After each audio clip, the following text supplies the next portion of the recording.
For the video recording, I need to be sitting down, otherwise the camera doesn't get the top of my head. So this is why I'm sitting down here. I'm going to talk about these things called Profunctor optics. This is work that I've been doing with Matthew Pickering and Nicholas Wu. Matthew is an undergraduate student of mine. He did his project on this, and it's very nice work. But it's mostly his work, and I get to give the talk about it.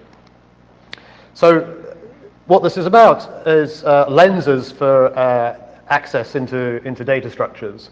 So a lens, the easiest thing to think of with a lens is if you have a pair with two values, a left value and a right value, you might want to have access onto the left-hand value in that pair. And in particular, you might want to be able to get the left-hand value from the pair and then to set a new left-hand value in the pair. So there's two functions involved, a getter and a setter, to get access onto the left-hand component of a pair. So lenses do this for any product type. It can be a field of a record. It can be the third element of a list. So any projection works through a lens.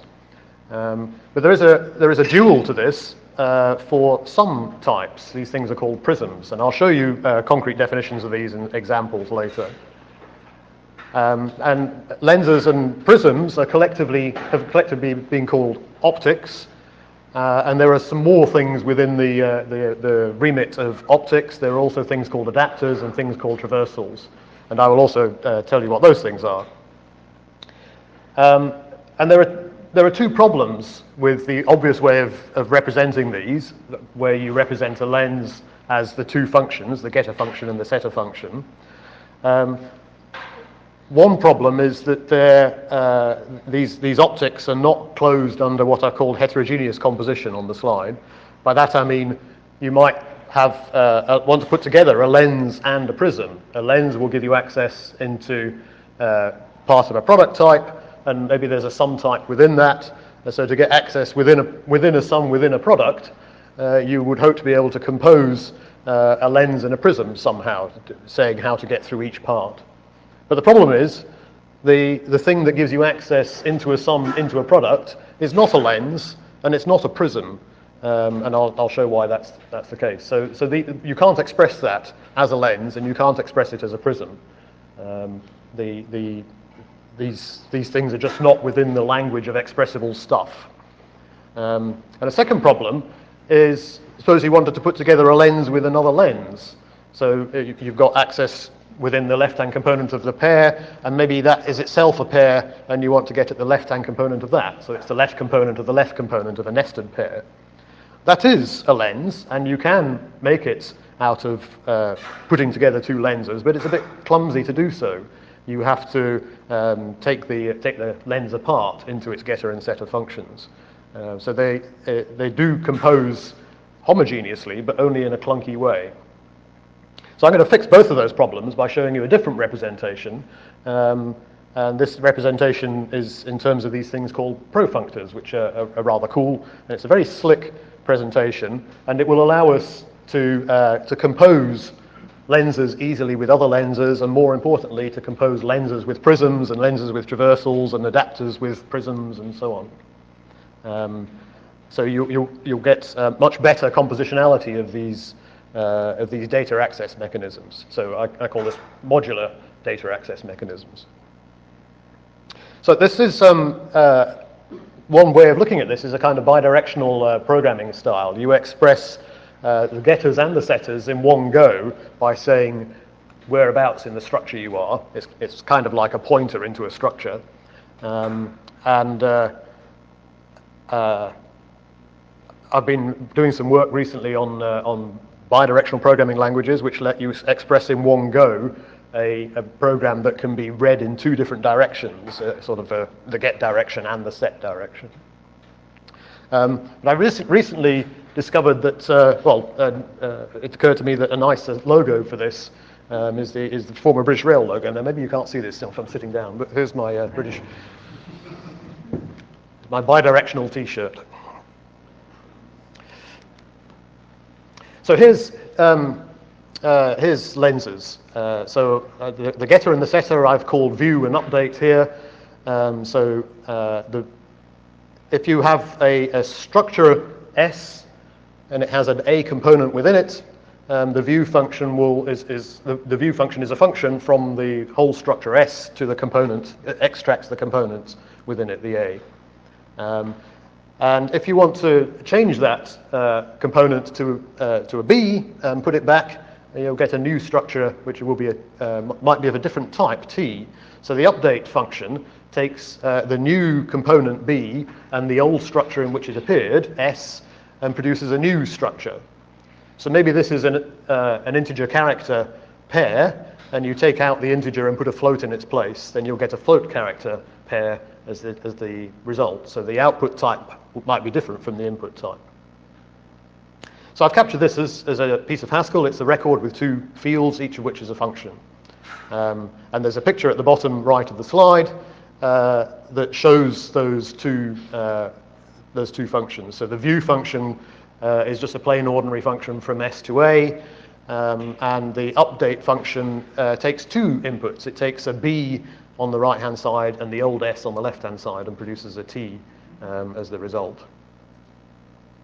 So in the middle of the slide is an example lens. This is the lens onto the A component of an A cross C pair, and the view function gives you the first component of the pair, and the update function takes a new value for the first component of the pair and an old pair and throws the old left-hand component away and puts the new left-hand component in its place.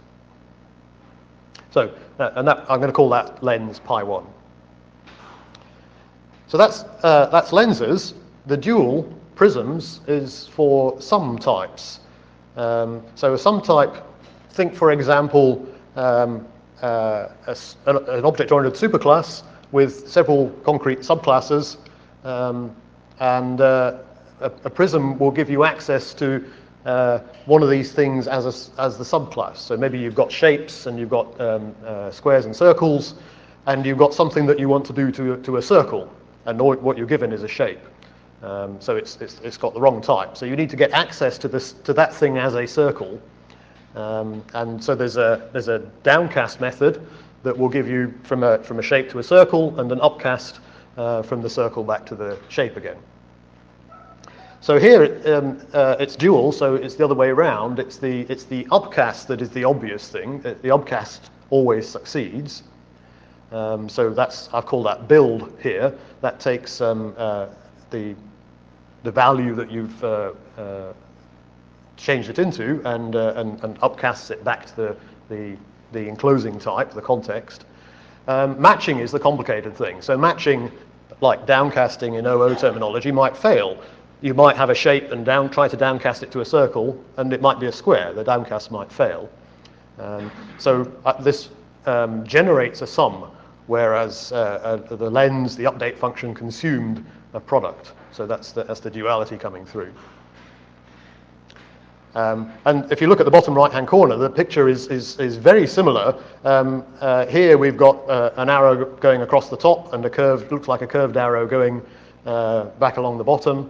Actually, it's a funny arrow going across the top with two heads, trying to show the fact that it might go in one of two different directions, and it's an ordinary arrow across the bottom. So the difference is just the slight difference in where the curved bit goes. Maybe that's helpful, maybe that's not helpful. In the middle of the slide is an example prism. This is here the context is an optional value. So in Haskell, that's a maybe A. So I have an optional thing of type A, and that's either just an A or nothing. And I want to do some A stuff to it. So I want to get the A out of this optional thing. So the matching part will give me an A if there's one there, and otherwise it sort of heads straight for the exit and gives me and maybe B if there was no A there. So if there was no A there, you've got nothing, and nothing is of type maybe A, but nothing is also of type maybe B. It's a polymorphic constant. So downcasting will give me the A if it's there, and sort of exit if it's not there. And upcasting is easy. That takes an A, takes a B, and makes a maybe B just by wrapping the just constructor around it. So this is an optional B that is there. So that's easy to do. So this Prism, I've called it the, gives you access to the element of an optional type.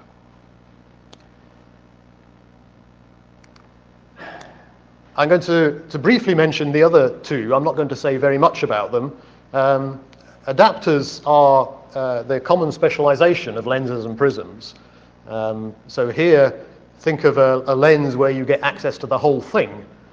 So the useful cases for this are where you have to do some data conversion. So maybe you've got an operation that works on triples, XYZ triples, and what you've got is not quite a triple. It's an X, Y, Z nested pair. So if you want to do your triple-y thing on this nested pairs, you need to adapt the nested pairs to a triple, then you can do your triple-y things, and then you adapt it back again to the nested pair. So adapters work like that, and you can think of adapters as lenses where you get the whole thing, so the update doesn't need to take the old context because you're going to overwrite the whole thing. You can think about them as degenerate prisms where the downcast always succeeds. So there's no need for the sum type in the matching. So adapters also fit into this these pictures of data access.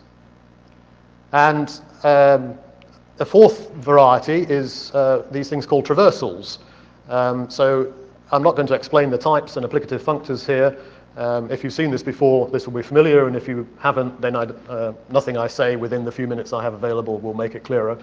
But think roughly of a traversal as giving you access to several A's at once within an S structure. So this is a container type S, and it has some A's in it, and you want to be able to do things to each of those A's, one after the other. So you can get them all out, and then you can replace them with some B's instead. So if I have a list of A's, I can get all the A's out, and I can put a bunch of B's back in. The pictures suggest that both of those fit within the framework. I haven't shown you, well, it's not obvious from the type of traversal how that one operator traverse is somehow analogous to the getter and setter, but take it from me, it also fits. You can see it in the picture. From an S, I could get a bunch of A's out. This is shown as A to the N, so some number N of A's, and I can also take the same number of B's and the data structure and overwrite all the A's with B's. So I can set a whole bunch of B's at once in this data structure. So those are optics: lenses, prisms, adapters, and traversals. Here's the problems. So the first problem is homogeneous composition. So here we have a nested pair. Let's see, it's an A cross C cross D nested pair, and you want to get access onto the A in that. So there is an A in there. There should be a lens that gets it out, and indeed there is a lens. So I've called this pi 1, 1. It gives you the left-hand component of the left-hand component of a nested pair. You can make it out of accessing the left-hand component of a pair, so out of pi 1. So the first line of the definition there says, we had this pi 1 earlier, let's match against it and call the two functions v and u. So v gets the left-hand component of a pair, and u updates the left-hand component of a pair. So for a nested pair, it's obvious what to do with the getter. You just compose getters. So you get the left-hand component of the overall thing, and then get the left-hand component of that. So it's just the original getter twice, v compose v. So the view function for this lens onto the left-hand component of the left-hand component is just the composite of the two view functions. That's easy. That works. That's fine. It's the update that's the problem, because what you need to do with your nested pair is extract the left-hand pair out of that, update the left-hand component of that left-hand pair, and then put it back in again. So you need to use the getters in defining the composite setter. So you'll see in the definition of update there, it uses u twice, the update for a pair, but it also uses v once. So that's a bit clunky. Why couldn't we just compose the update functions? But it's necessary. That's what you need to do.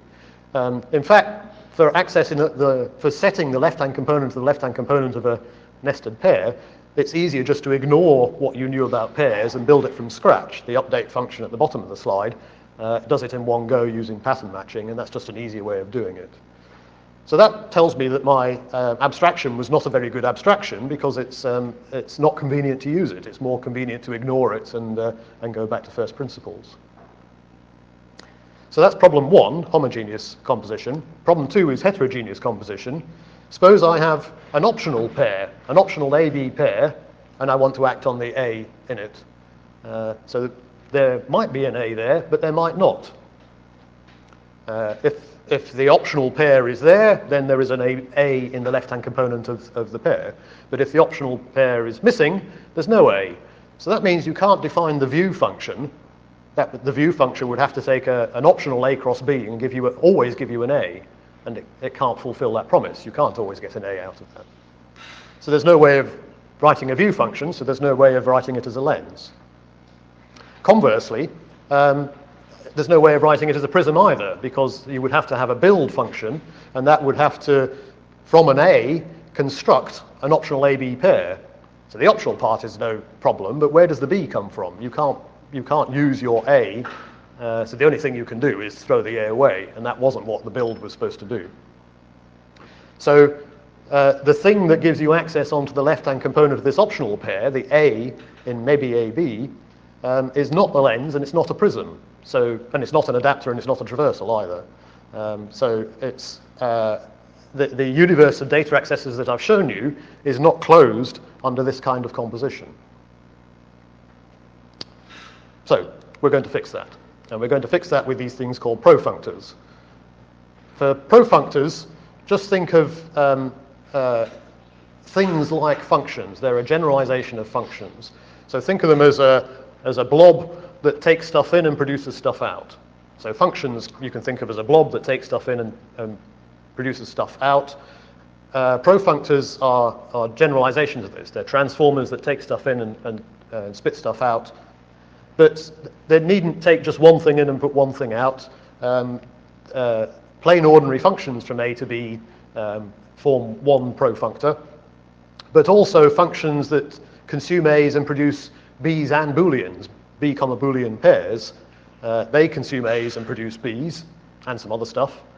That's also a profunctor. Similarly, the function that takes an A in and produces a pair of B's out. And as it happens, something that takes a pair of A's and produces one B out. That consumes A's and produces B's. So these pictures, I hope, will give you the idea. It's blobs that take some A's in and produce some B's out. So in Haskell, I capture that by a type class. Type classes are the way to do implicits, as we saw this morning from Martin Adersky's talk. P is a profunctor if it supports this operation called die map. Now, profunctors are these two-argument things. They're parameterized by the A type and the B type. So what you need to be able to do is do a kind of like a map, but for these profunctor things. And what's going on is that I want to be able to turn a profunctor that consumes A's and produces B's into another one that consumes A primes and produces B primes. And if you think about it, in order to convert the PAB into a PA prime B prime, I need to be able to stick an adapter on the bottom of the picture that turns B's into B primes, and an adapter on the top of the picture that converts in the opposite direction, turns A primes into A's. So if I have a way of turning A primes into A's, and then a transformer that consumes A's and produces B's, and then another way of turning B's into B primes, overall I have a transformer that turns A primes into B primes. And there are some laws that these things should satisfy, just like the F map for the functor class should satisfy some laws. I'm not going to show you the laws. You can read the paper and find out more about them. But they are what you expect. Profunctors are a generalization of functions, so functions ought to be profunctors, and indeed they are. If I've got a function from A to B and a way of adapting A primes to A's and B's to B primes, then I can make a function from A prime to B prime just by composing these three things. But also, if I have functions from A's to pairs of B's, or functions from A's to B comma bools and various other things, they are profunctors too. So that's the definition here shows how to write functions of the form A to F of B, where F is a functor. So think A to collection of B's somehow. How to write that as a profunctor, and so in particular how to write the die map for things of the form A arrow F of B. So these profunctors, you can think of them as just think of them as transformers. They take some A's in and they produce some B's out. And I'm going to use two variations on that, which I call Cartesian and Co Cartesian profunctors. I can capture these things in Haskell, and they again have some mathematical properties. There's some laws that should be satisfied. But maybe just look at the pictures. A profunctor is Cartesian if, given a transformer that can turn A's into B's, you can also pass some C's around, sort of around the outside of the box. So that's what the top picture shows. The C's go around the outside of the box. And some profunctors you can do that and some you can't. And what you need to be able to do is provide this function first that shows how to thread the C's around the outside of the box. So you get a box that takes AC pairs in and does the transforming on the A to make B's, but leaves the C's untouched. So you get BC pairs coming out. Similarly, a co-Cartesian thing is something that deals with sums rather than products. So what comes in is either A's or C's, and if it's A's, you transform them into B's, and if it's C's, they just go through. So what you get out is either B's or C's. And what you need to do is provide a function that will do the plumbing for that. And as you might expect, functions, as well as being profunctors, they're Cartesian profunctors and co-Cartesian profunctors, and it's easy to define the first and the right combinators for functions. The definitions are there on the slide. So here's the new representation. It's a higher order representation. I'm going to represent these optics. I'm going to represent lenses and prisms and adapters and traversals as not these transformers, not as blobs that takes A's in and B's out, but mappings between transformers. So it's one of these optics is a way of turning a transformer that consumes A's and produces B's into a transformer that works in context and consumes S's and produces T's. And the picture shows what's going on, I hope. If you've got a blob that consumes A's and produces B's, and a context with S's in, you can extract some A's from that, feed them through the blob, get some B's out, and then stick them back in, and T's will result overall. So an optic is just a function that takes a PAB transformer and lifts it to being a PST transformer. And the different kinds of optics, the lenses and the prisms and the adapters and the traversals, are going to work by imposing stronger and stronger constraints on what the P should be. So P will be at least a profunctor, but for some of them we want it to be a Cartesian profunctor, and for some of them we want it to be a co-Cartesian profunctor. For some of them we want it to be both. But the neat thing is that if I can pull this off, if I can capture lenses and prisms and so on in this style, then I've captured them just as functions. They are functions of type PAB to PST. And if they're just functions, then you can compose them. Rather than big records with pairs of functions which don't compose neatly, these are just functions and they will just compose by function composition. So that will solve my homogeneous and heterogeneous composition problems. So here's how to do it. Let me start with adapters. The first line there is just a reminder of what we had for adapters. An adapter is a pair of functions, one that takes an S in and rearranges it to make an A, and then the to function takes an updated one, B, and unrearranges it to make a T.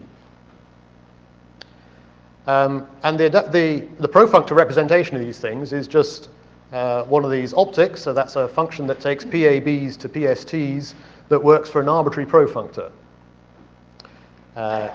And these two types are, in fact, completely isomorphic.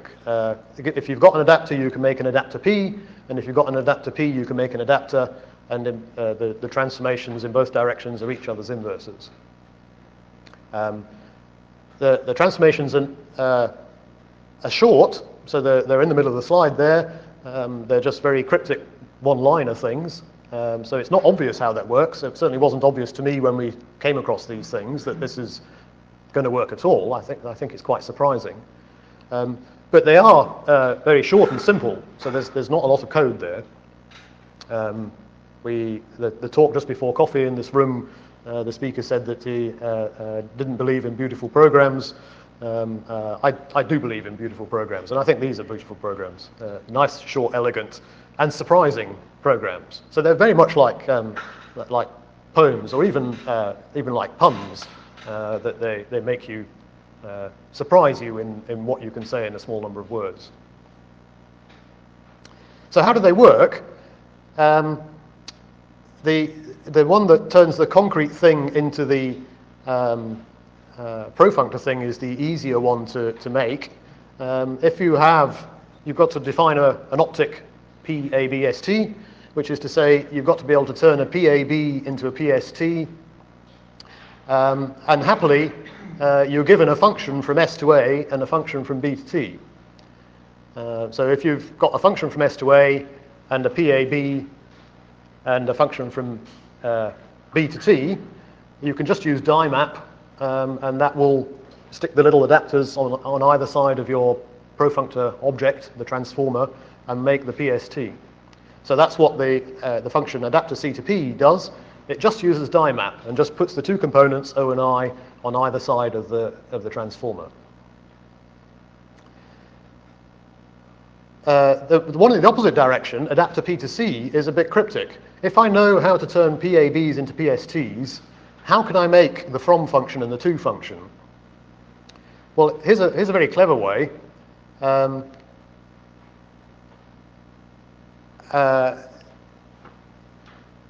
I have to make an adapter ABST,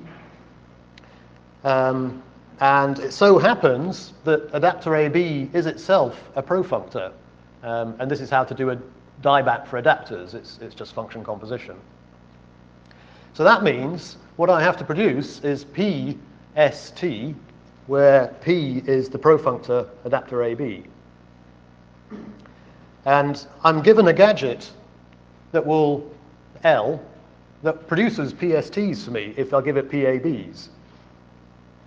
So if I can make a plain, ordinary, concrete adapter of type adapter AB, L will lift that to make an adapter ABST. That's what L does. It lifts PABs to make PSTs.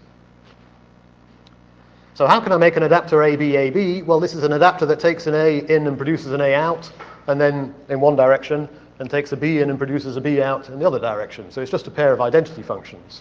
So this is the kind of very trivial adapter that doesn't do any adapting. It's a PABAB. So it's an adapter ABAB, which is a PAB, and the L then turns that into a PST. So it just gives me the right type. It couldn't be any simpler or sweeter than that. And it's kind of surprising that that works, but this is precisely what you need. And then you can do all the equational reasoning and show that these two functions are indeed each other's inverses. So that's the profunctor representation of adapters. It's a higher order function, if you like. It turns one kind of transformer into another kind of transformer. What about the other ones? Well, it's the same trick. And I'm not going to show the definitions. I'm just going to show the types. Once you've got the types, you can work out what the definitions are, perhaps. But the Profunctor definition of lenses is just the same, except we impose a stronger condition that has to work not for, what it can assume about the P is not only that it's a profunctor, it's a Cartesian profunctor. And that means it has a mechanism for threading stuff around the side, which is what you need to do in order to define lenses. For prisms, it's allowed to assume the P is not just a profunctor, but a Co Cartesian one. And that's to do with choices. And that's the mechanism you need in order to define prisms.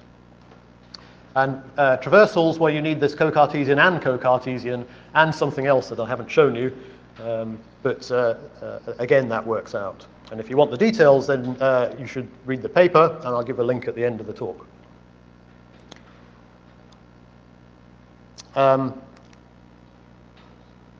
So that's the clever bit. Here's the payoff. So recall we had this lens onto the left-hand component of a pair. The lens pi1 gives you access to the A in an A, C pair. I'm going to turn that into its profunctor version. And I just do that using my conversion function that turns concrete lenses into profunctor lenses.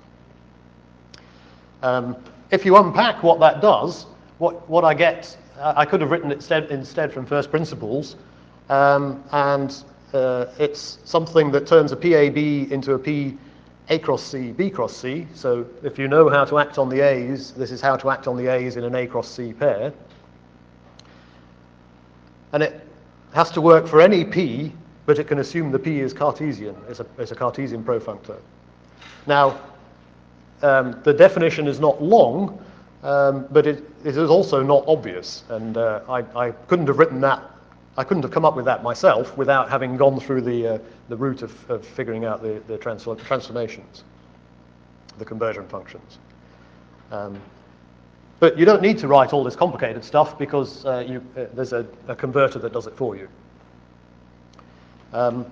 Similarly, there's a converter for prisms. So I'm going to turn my concrete prism onto the element of an optional type into the profunctor representation, and I'm just going to use the converter to do that. And then here's what I can do. To get access onto the A in a nested pair, an ACD nested pair, I just use pi1 twice. So the profunctor representation, pi p1 is a function, and I just compose that function with itself, and it has precisely the right type and precisely the right behavior. That's what all you need to do is compose it. And that's so much easier than taking the record apart and doing clunky stuff with the functions in the record and then making a new record out of it. Better still, I can compose my lens with my prism. They're just functions, they just compose. And there's no rocket science to it. Again, it's just surprising that it works. So the composed with pi p1 in their profunctor representations says if you know how to transform A's into B's, then you can do that where the A is possibly buried in the left-hand component of an AC pair. And again, I couldn't have written the function that did that from first principles, but I can get it quite easily just by composing two things that I can get from converters. So if I wanted to square the 3 in this 3, 4, 5, pi p1 compose pi p1 does it. And if I want to square the 3 in this optional 3, 4, this present 3, 4, then the p after pi p1 just does it. Note that in the heterogeneous case here, what I've got is something that works for turning PABs into PSTs, and it's not a lens and it's not a prism because it's got a different set of constraints. But the nice thing about type class constraints is if you want more of them, you just add them. They just conjoin. So that's it. If you want the full details, you should read the paper, as I say. I've shown it in Haskell. It doesn't have to be in Haskell, but there aren't many languages in which you can do this. The thing that you need is generics of higher kind. So I need things like generic profunctors and applicative functors. So these are not types, they're operations on types. So Haskell has that, and Scala has that, but I don't know of any other language that has that. So it's not, you're not limited to Haskell, but you're limited to Haskell and Scala, as far as I know. You might also think of this as a kind of fancy kind of generic programming that I've called data type generic programming in the past. And these features, these generics of a higher kind, are necessary for doing data type generic programming, for getting certain kinds of modularity. So I think this is a really cool feature, and I think data type generic programming is fun, and I think more languages should support this kind of thing. So to conclude, there are obvious, fairly obvious concrete representations of these data accessors, but they're not modular. The Profunctor representation is very nicely modular. What you get is a separation of concerns saying where you want to do some data access from what you want to do. Remember squaring the 3 in a 3, 4, 5 pair. I can say it's the left-hand component for the left-hand component, and then somewhere else say square it. So you might think of these also as first-class composable references into data structures. So the credits, this is, as I say, it was Matthew's undergraduate work, and Matthew is now doing a PhD at Bristol with Nick Wu. The ideas are out there. They're mostly not ours, so we've been harvesting lots of blog posts and IRC chat comments and things. And the paper was presented at the new programming conference in Brussels in April, and if you want a copy, you can go to my webpage. So I'm very happy to take any questions.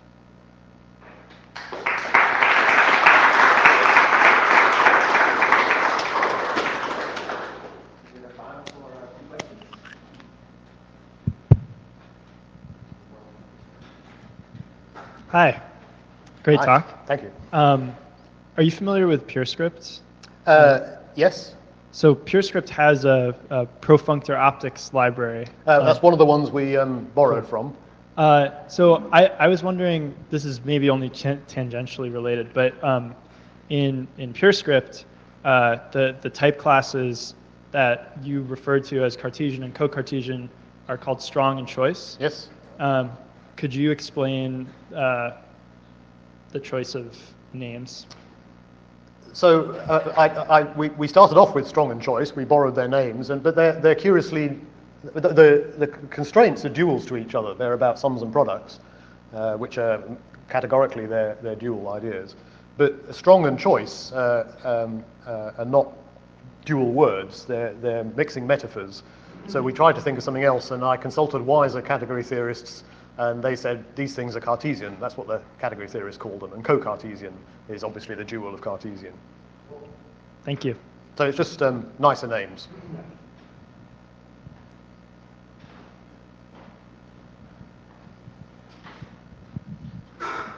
If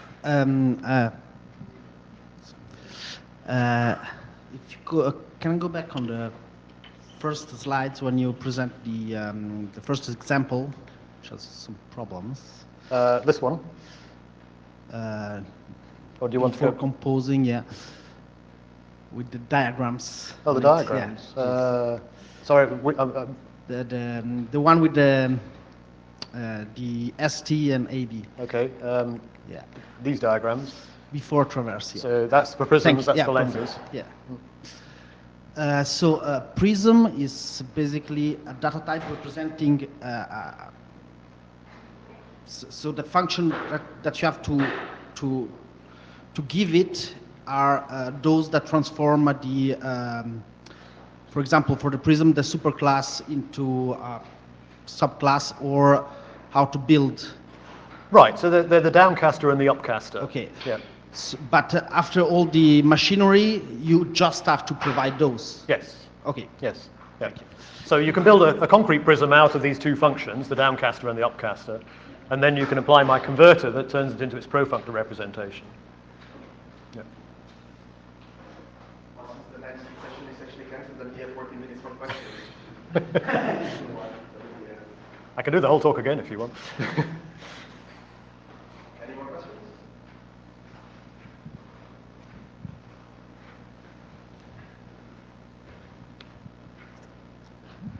How much of this is implemented and where? How much of it is implemented? Everything I've shown you is implemented. on the slides, if nowhere else. But but actually, if you go and find the paper, it includes the link to all the code. The paper is a literate Haskell script, and so the definitions of the paper are extracted from the script, and they're all there. It all type checks. It all runs. There's a link to download it, but it's only, we haven't done anything very much with it. It's only 30 lines of code or something. Is there an implementation on Hackage or something? No, we didn't go that far, but as I say, it's only 30 lines. It doesn't seem worth making a whole package out of it. Yeah, but like I think the part or like if you want to use it, you're also interested. It's like generating, like the lenses for records and stuff like that. All the template Haskell stuff. So I should say that one of the people we borrowed from greatly is Edward Komet, and he has much better developed lens libraries, which do all sorts of clever things with template Haskell to generate the basic things for records, for fields of records. So that's hugely better engineered than anything we've done, and it's a big library. It's got 40 type classes and 100 functions in it, or something like that. We've only given you. You could retype them. It wouldn't take you very long. In fact, it might take you less time to retype all this than to find the paper. Okay, thank you.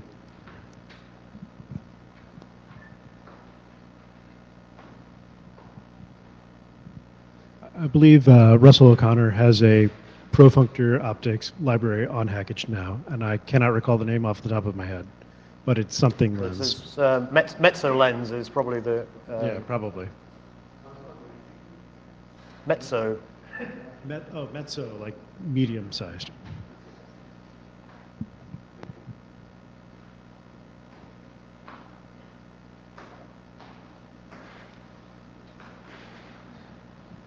Anyone else?